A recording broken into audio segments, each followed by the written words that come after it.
என் செல்ல குழந்தையே, இன்று உன் வராகி அம்மா பயங்கரமான கோபத்தோடு உன் முன்னால் வந்து நிற்கின்றேன். மிக பெரிய தவறு நடக்கப் போகின்றது. நான் உடனே இவர்களிடம் செல்ல வேண்டும். அங்கு செல்வதோடு மட்டுமல்லாமல் அங்கு இவர்கள் உன்னோடு நினைக்கின்ற விஷயத்தையும் நான் முறியடிக்க வேண்டும். உன்னுடைய வாழ்க்கையில் மிக பெரிய துரோகத்தையும் பாவத்தையும் செய்துவிட்டு அங்கு ஒன்றும் தெரியாதது போல நடந்து கொண்டிருக்கின்ற இவர்களுக்கு தக்க பாடத்தை புகட்ட வேண்டிய தருணம் வந்துவிட்டது. இனிமேலும் இவர்களுக்கு அழிவு காலத்தை நான் கொடுக்கவில்லை என்றால் நிச்சயமாக இவர்கள் இன்னும் உன்னுடைய வாழ்க்கையை கேள்விக்குறியாக நினைத்து விடுவார்கள்.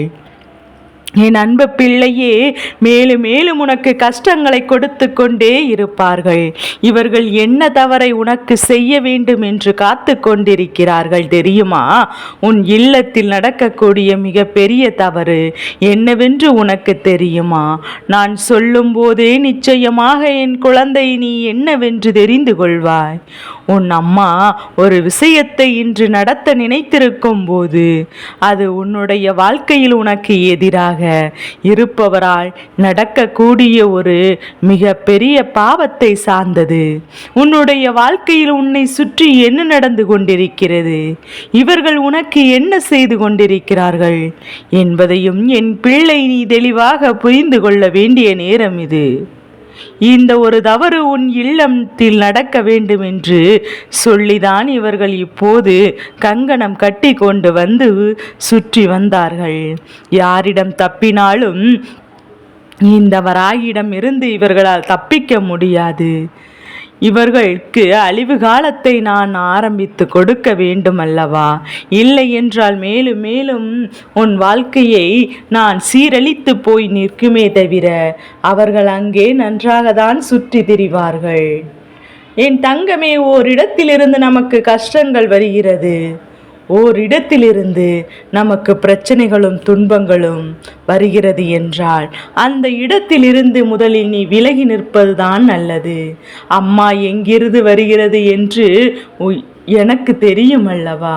தெரியவில்லை என்றாலும் அது தெரிந்தால் நான் ஒதுங்கி நிற்க மாட்டேனா என்று சொல்கிறாய் அல்லவா? என் தங்க பிள்ளையே, இந்த விஷயம் உனக்கு நிச்சயமாக தெரிந்திருக்க வேண்டும். இந்த விஷயம் நிச்சயமாக உன் வாழ்க்கையில் என்னவென்று உனக்கு புரிந்திருக்க வேண்டும். உன்னை சுற்றி நடப்பது எல்லாம் இந்த வாழ்க்கையில் ஒவ்வொரு நாளும் உனக்கான நன்மைகளையும் உனக்கான நம்பிக்கைகளையும் உன் கைகளில் கொடுத்து கொண்டிருப்பதனால் உன்னை ஆட்டி படைத்த பிரச்சனைகள் என்னவென்று தெரியாமல் போய்விட்டது. உன்னை சுற்றி வந்த பிரச்சனைகள் எதுவுமே உன் கண்களுக்கு தெரியாமல் மறைந்து விட்டது. என்ன நடக்கிறது, எது நடக்கிறது என்று சொல்லி என் பிள்ளை இனிமேலாவது உன் வாழ்க்கையில் இருந்து சற்று கவனமாக உனக்கு அதிகம் இருக்கட்டும். ஏனென்றால் வேண்டுமென்று உன்னை பதம் பார்க்க நினைத்தவர்கள் உன் கண்ணீரை கண்டு மீண்டும் நிம்மதியடைந்தார்கள். நீ படுகின்ற ஒவ்வொரு கஷ்டங்களும் பிரச்சனைகளும் அவர்கள் வாழ்க்கையில் மிக பெரிய நிம்மதியாக ஏளனம் கொண்டு, என் பிள்ளை நீ இப்பேற்பட்ட விஷயங்களை செய்த இவர்களை ஏளனமாக விட்டுவிடக்கூடாது. இவர்களுக்கு கொடுத்தது இடமெல்லாம் போதும். இவர்களின் வாழ்வு காலத்தை நான் தொடங்கி வைக்கின்ற இந்த நேரம் தேவையில்லாத மன்னிப்பை வணங்குவதோடு மட்டுமல்ல, இவர்கள் பாவம் என்று சொல்கின்ற வார்த்தைகளுக்கும் இந்த அம்மாவின் முன்னிலையில் இருக்கக்கூடாது. என் குழந்தையே, தவறு செய்கிறான், பாவம் இருந்தாலும் ஆனால் தண்டனைக்குரியவர் தெய்வத்தின் பெயரை சொல்லி பல தவறுகளை இங்கே நடக்கிறது. நாம் தான் தெய்வம் என்று சொல்லி மற்றவர்களின் மனதில் பல கஷ்டங்களை கொடுக்கின்றவர்களுக்கும் இங்கு உன்னை சுற்றி இருக்கத்தான் செய்கிறார்கள். தெய்வம் எப்போதும் அடுத்தவர்களுக்கு கெடுதலை நினைப்பது கிடையாது. அடுத்தவரின் வாழ்க்கையில் தேவையில்லாத விஷயங்களை சொல்லி அவர்களை கண்டிட வைப்பதும் கிடையாது. ஒருவரை வருத்த வைப்பதற்கும் கிடையாது. உண்மை என்னவோ அதை மட்டும் தெய்வம் எடுத்து சொல்லும். அது மட்டுமல்ல, என் பிள்ளையே, தெய்வத்திற்கும் தனக்கு வேண்டியவர்கள் யார்? தனக்கு வேண்டாதவர்கள் யார் என்ற பாகுபாடு கிடையாது. அத்தனை பேரும் தன்னுடைய குழந்தைகள் தான் என்று அர்த்தம். ஆனால் என் பிள்ளையே, இங்கு இவர்கள் என்னென்ன செய்கிறார்கள் தெரியுமா? சாமி வந்து ஆடுவது போல ஆடிவிட்டு தன்னுடைய குடும்பத்தில் இருப்பவர்களுக்கு நல்ல குறியும், தனக்கு வேண்டாதவர்களுக்கு கெட்ட குறியும், அவர்களை ஏதாவது ஒரு வம்பில் இழுத்து செல்வதுமாக இருந்து கொண்டிருக்கிறார்கள். உண்மையில் ஒரு விஷயம் என்னவென்றால், சாமி வந்து ஆடுகின்றவர்களுக்கு நிச்சயமாக ஒருபோதும் நான் முன்னால் நிற்பது யார் என்று தெரியாது.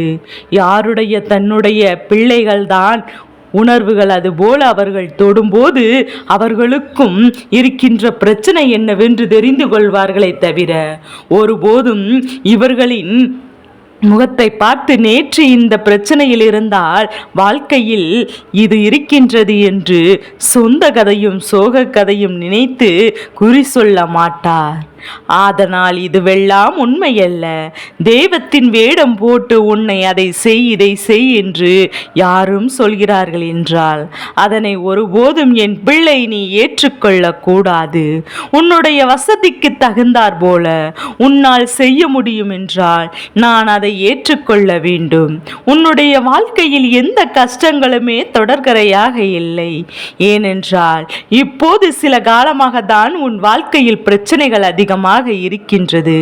உன்னை சுற்றி வருகின்றவர்கள் உனக்கு இந்த வாழ்க்கையில் வேதனைகளை கொடுக்கிறார்கள் என்று இவர்கள் எல்லோருமே ஒன்று சேர்ந்து திட்டம் தீட்டி தெய்வத்தின் மீது நம்பிக்கை கொண்ட உன்னை அந்த தெய்வத்தின் பெயராலே அழித்து விடலாம் என்று நினைத்து விட்டார்கள்.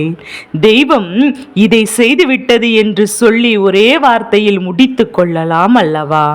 இது போன்ற காரியத்தை தான் இவர்கள் இத்தனை நாளும் செய்து கொண்டிருக்கிறார்கள். இந்த வாழ்க்கையில் இந்த வகையில் நடக்கின்ற அத்தனை நன்மைகளையும் நீ என்னவென்று புரிந்து கொள்ள வேண்டும். உன்னை சுற்றி நடப்பது எல்லாம் என்னவென்று இந்த வாழ்க்கை உனக்கு நிச்சயமாக உணர்த்த வேண்டும். அம்மா இருக்கும்போது இது போன்று தன்னைத்தானே உனக்கு தெய்வம் என்று சொல்லிக்கொண்டு நான் நல்லது செய்வேன் என்று சொல்லியும் அல்லது உனக்கு கெடுதலை உருவாக்கி விடுவேன், உன்னை அழித்து விடுவேன் என்று சொல்வதும் தரமற்ற ஒரு செயலாகும். இந்த நேரத்தில் உன் வராகி அம்மா உன் முன்னால் வந்து நிற்கின்ற இந்த தருணம் இது போன்றெல்லாம் என் பிள்ளையின் மனதை காயப்படுத்திய இவர்களை ஒருபோதும் நீ எப்போதும் விட்டுவிடக்கூடாது. இவர்களின் முன்னிலையில் என் பிள்ளை நீ வாழ்ந்து காட்ட வேண்டும். தெய்வத்தின் பெயரை சொல்லி ஏமாற்றுவர்களுக்கு அழிவு காலம் விரைவில் வரும். எல்லாம் முடிந்த பிறகு நீயே சிந்தித்து பார். அம்மா அன்று நமக்கு இந்த வார்த்தைகளை எல்லாம் சொன்னார்களே என்று என் பிள்ளை நீ சாமி வந்து ஆடுகின்றவரின் குடும்பம் எத்தனை பேரின் குடும்பம் இப்படியெல்லாம் இருக்கின்றது என்பதையும் சற்று கவனித்து பார். அம்மாவின் வார்த்தையின் அர்த்தம் புரியும். உன் வாழ்க்கையில் அதை செயல்படுத்த நினைத்த இவர்களை தான் இன்று உன் வராகி அம்மா அடையாளம் காட்டி கொடுக்கிறேன். தெய்வம் ஒருபோதும் உன்னை சங்கலப்படுத்தாது. அதிலும் குறிப்பாக உன்னுடைய குலதெய்வத்தின் சன்னதானியில் நின்று யாரும் உன் மனதை நோகும்படி எதையாவது சொல்கிறார் என்றால் அதற்கு நீ வருத்தப்படாதே. உன் தெய்வம் இவர்களுக்கு நின்று கேள்வி கேட்கும். ஒரு நாள் இல்லை என்றாலும் ஒரு நாள் இதற்கான தண்டனையே அவர்களுக்கு நிச்சயமாக கொடுக்கும். பயபக்தி என்பது எல்லோருக்கும் வேண்டும். தெய்வத்தை விளையாட்டு பொருளாக நினைக்க கூடாது. நீ நினைத்தால் உனக்கு தெய்வம் வந்துவிடும் என்றால் உண்மையாகவே தெய்வத்தை மனதார நினைத்து அவர்களை எப்போதும் தன் உயிராக மதித்து எந்த சூழ்நிலையிலும் எந்த ஒரு பாவத்தையும் யாருக்கும் செய்யாமல், யாரும் மனது நோகடிக்கும் பேசாமல், யாருடைய கண்ணீருக்கும் காரணமாகாமல் அடுத்தவர்களுக்கு நல்லதை மட்டுமே நினைத்து தனக்கு இல்லை என்றால் இன்னொருவருக்கு கூட கொடுத்து இப்படி அடுத்தவர்களுக்கு பல நன்மைகளை செய்து கொண்டிருப்பவர்களை எல்லாம் என்ன செய்ய முடியும்? நான் இப்போது ஒரு விஷயத்தை சொல்கிறேன். என் பிள்ளை பிள்ளையே, தெளிவாக புரிந்து கொள். உன் மனதை நோகடிக்கும்படி தெய்வம் ஒரு குறி சொல்லிவிட்டது என்றார். உடனே இந்த குறி சொன்னவர் யார் என்று சற்று யோசித்து பார்க்க வேண்டும். இவர்கள் எல்லாம் எந்த அளவிற்கு மற்றவரின் வாழ்க்கையில் நல்லது செய்திருக்கிறார்கள் என்று சிந்திக்க வேண்டும். தன்னை யாராவது எதையாவது சொல்லிவிட்டால், அடுத்தவர்களுக்கு நல்லது நடந்தால் அதை பார்த்து பொறாமை மனதுடையவர்கள் இப்படியாக எப்போதும் மற்றவர்களின் நலன்களை கண்டு இது போன்ற செயல்களை செய்யக்கூடிய இந்த மனிதர்களை நினைத்து என் பிள்ளை நீ வருத்தப்படக்கூடாது. இவர்களின் எண்ணங்கள் இவ்வளவுதான் என்று சொல்லி என் பிள்ளை நீ உன்னுடைய வேலைகள் என்னவோ அதை மட்டும் நீ செய்து கொண்டே இரு. உன் அம்மா சொன்னது போல அவரவர் செய்கின்ற பாவம் அவர்களுக்கு நிச்சயமாக மற்றவர்கள் சொல்ல வேண்டாம். அவர்களின் மனசாட்சிக்கு தெரியும் அல்லவா நான் செய்தது தவறு என்று. அதுவே ஒரு நாள் இல்லை ஒரு நாள் என்ற கேள்வி கேட்டு இந்த வாழ்க்கையை விட்டு துரத்தி அடிக்கும் என்பதை மறந்து விடாதே என் தங்க பிள்ளையே. அம்மா நான் இருந்து உனக்கு நடத்துகின்ற இந்த விஷயங்கள் ஒவ்வொன்றும் இனி இந்த வாழ்க்கையில் உன்னை நன்மைப்படுத்தும். நான் சொன்னது போல உன்னுடைய வாழ்க்கையில் இருக்கின்ற தேவையற்ற மனிதர்கள், உன்னை காயப்படுத்துகின்ற மனிதர்கள், தெய்வத்தின் பெயரை சொல்லி உன்னை ஏமாற்றுகிறார்கள் என்று இவர்களை எல்லாம் தெய்வமே ஒரு கை பார்த்துவிடும் என்பதை மறந்து விடாதே. தெய்வத்தின் பெயரை சொல்லி அங்கே சாமி ஆடுகின்றவரின் தன் குடும்பம்தான், குடும்பத்தில் இருக்கின்ற பிள்ளைகள்தான் என்று, தாய் தந்தை தான் என்று இதுவெல்லாம் தெரிகிறது என்றால் அங்கு தவறு நடக்கிறது என்றுதான் அர்த்தம் என்பதையும் அந்த நொடியிலே நீ புரிந்து கொள்ளலாம். தனக்கு வேண்டியவர்களுக்கு ஒரு விஷயமும் தனக்கு வேண்டாதவர்களுக்கு ஒரு விஷயமும் என்று இவர்கள் பகிர்ந்து கொண்டிருக்கிறார்கள். இப்படியாக உன்னை அழிக்க நினைத்த இவர்களுக்கு அழிவு காலம் நிச்சயமாக நான் ஆரம்பித்து வைத்திருக்க போகிறேன். அம்மா இந்த வாழ்க்கையில் நிச்சயமாக நடந்தே தீரும் என்பதை இன்றே குறித்து வைத்துக்கொள். இவர்களை தேடி நான் செல்ல வேண்டியதற்கு காரணம் என்ன தெரியுமா? சில காலமாக இவர்களின் நடவடிக்கைகள் இந்த அம்மாவிற்கு மிகுந்த வேதனையை கொடுத்தது. இப்படியெல்லாம் செய்து உன் வாழ்க்கையை அழிய நினைக்கின்ற இவர்களை நான் இதற்கு மேலும் விட்டுவிடக்கூடாதல்லவா? இதற்கு மேலும் நாம் விட்டுவிட்டோம் ஆனால் மேலும் மேலும் கஷ்டங்கள் பெருகிக் கொண்டே இருக்கும் என்பதில் எந்த ஒரு மாற்று கருத்தும் கிடையாது.